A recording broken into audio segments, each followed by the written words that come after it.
अस्सलाम वालेकुम नाजरीन। इस वीडियो में मैं आपको बताऊंगा कि तारिक जमील साहब के बेटे आसिम जमील की मौत कैसी हुई है और वो किस वजह से हुई है। तो मैं सारी मालूमात इस वीडियो में मैं आपको बताऊंगा। नाजरीन, ज़राए का कहना है कि आसिम जमील जो था वो डिप्रेशन मरीज़ था और उन्होंने हत्ता कि ये तो छोड़ो, उन्होंने अपनी बीवी को भी पिछले 2 साल से पहले तलाक दी है और उनका ट्रीटमेंट, मॉडर्न ट्रीटमेंट जारी था साइकोलॉजिकल स्ट्रेस की वजह से।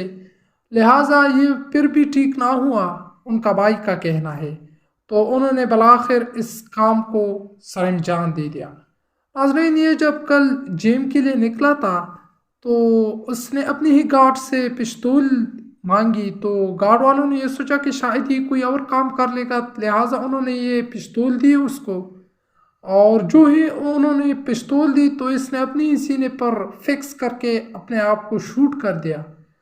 तो इसकी डेथ जो है ना वो खुद हुई है, किसी ने नहीं मारा है। लिहाजा ये अफवाहें फैली जा चुकी हैं और इसके भाई ने तस्दीक कर दी हैं। और ये मेंटली स्ट्रेस था, इसकी वजह से उसको पता ना चल सका कि मैं ये आखिर क्या करने जा रहा हूँ। तो लिहाजा उनकी डेथ हुई है और हम उनके लिए बख्शिश की दुआ करेंगे। तारिक जमील साहब ने भी पोस्ट दी है, लिहाजा आप बख्शिश की दुआ करें कि अल्लाह उनको मग़फ़िरत दे, क्योंकि उन्होंने जो काम दिया है वो तो इंतहाई ज़लील काम दिया है, लेकिन बख्शने वाला अल्लाह है।